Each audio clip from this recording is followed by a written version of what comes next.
Hi guys, welcome back to my YouTube channel. और मैं हूँ डिज़ाइनर निशात मिर्ज़ा। गाइज़, मैं जैसे कि आपके लिए कुछ ना कुछ टॉपिक नया लेकर के आती हूँ।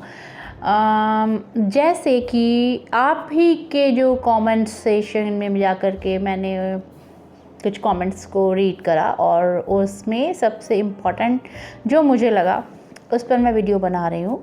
बहुत सारे लोगों ने कहा कि मैम किड्स वेयर पे वीडियो बनाइए, तो मैं किड्स वेयर का अपना जल्द ही न्यू कोर्स अक्टूबर में लॉन्च करने जा रही हूँ। और किड्स वेयर के साथ साथ मैं मेल वेयर को भी लॉन्च करने जा रही हूँ, जो कि दोनों कोर्स अक्टूबर में स्टार्ट होंगे। 3 मंथ्स के शॉर्ट टर्म कोर्सेज हैं और उनके लिए मैं जल्दी ही आप लोग को बताऊँगी। और आज मैं आपको बताने वाली हूँ कि फ़ैशन डिज़ाइनिंग में हम कौन कौन से टॉपिक को स्टडी कर सकते हैं। ये बहुत इम्पॉर्टेंट है।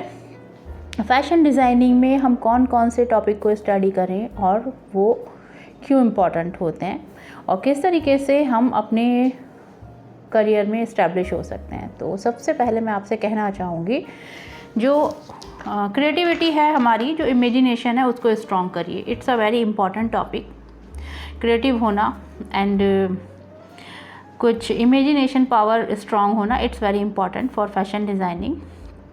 और इसके अलावा जो आर्ट है, आर्ट वर्क, उसका भी बहुत बड़ा रोल होता है गाइज़। अब ज़रूरी नहीं है कि आपने आर्ट्स में ही कुछ लाइक बैचलर डिग्री ली हो या फिर मास्टर्स किया हो। आपको पेंसिल पे कमांड हो, आपको ड्रॉ करना आता हो, फूल बूटे एंड लाइंस, शेप, इन सब को ड्रॉ कर लेते हो तो इट्स गुड।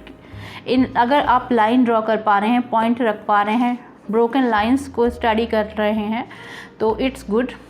तो इसी लाइंस के थ्रू, शेप्स के थ्रू आप कलर रिकॉग्नाइज कर पा रहे हैं। एंड इसके अलावा ये 2-3 चीज़ें जो आपके आर्ट वर्क को इम्प्रूव करती हैं, बस उतना सफिशिएंट है। इसके अलावा आप एक अरेंज करना जानते हो इसको कि इस तरीके से ये अरेंज हो सकता है। सेकंड इज़ कि आपको नॉलेज हो टेक्सटाइल की।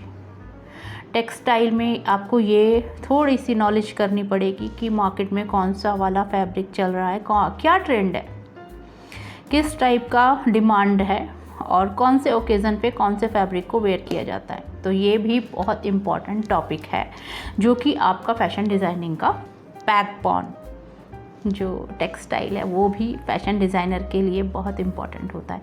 तो गाइस, टेक्सटाइल की नॉलेज लेना बहुत ज़रूरी है। सेकंड इज़ जो आप लाइक ड्राफ्टिंग, ये बहुत इम्पॉर्टेंट है कि ड्राफ्टिंग में की भी नॉलेज आपको होनी चाहिए कि how to draft a line kurti, how to draft fitted dress, how to draft semi-fitted dress, how to draw emperor dress and trumpet dress, the different types of dresses को किस तरीके से ड्रॉ कर सकें। यानी कि कहने का मतलब है डिज़ाइनिंग की ड्राफ्टिंग। एंड ये बहुत इजी है, इट्स नॉट वेरी टफ, ये बहुत इजी है। जब आप पढ़ाई करते हैं तो आपको कुछ ऐसे प्रिंसिपल, ऐसे रूल्स बताए जाते हैं जिनके थ्रू आप कैसा भी जो डिज़ाइनर ड्रेसेस होती हैं उसको ड्राफ्ट कर सकें। तो ये सारी चीज़ें बहुत इम्पॉर्टेंट हैं। इसके बाद आती है swing and pattern making. Drafting के बाद स्विंग करना बहुत ज़रूरी है, स्टिचिंग करना बहुत ही इम्पॉर्टेंट है।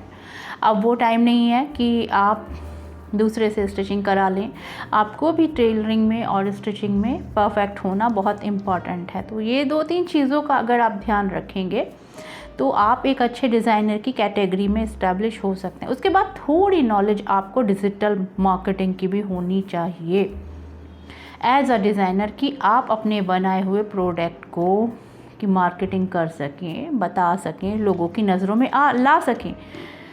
एंड सबसे important is very important, last but not least, very important topic, communication. Okay, आपका जो कम्युनिकेशन वे है, way of communication, way of talking, it's very important. तो आप अच्छे से एक्सप्लेन करना जानते हो, आप डिस्क्राइब कर सकें चीज़ों को, तो ये बहुत इम्पॉर्टेंट है। तो ये सारा कॉम्बिनेशन आपको जो टॉपिक्स मैंने बताए हैं डिज़ाइनर्स में, अगर ये सारी चीज़ें होंगी तो एक इसका आउटपुट होगा गुड डिज़ाइनर। सिंपल लैंग्वेज में इसका आउटपुट होगा गुड डिज़ाइनर। तो मैं चाहूँगी कि आप लोग इन सारी चीज़ों पे फोकस करें, ये सारे टॉपिक्स को अच्छे से स्टडी करें, घबराएं नहीं, अपने अंदर कॉन्फिडेंस रखें और स्टडी करते रहें। Have a nice day, take care, bye bye.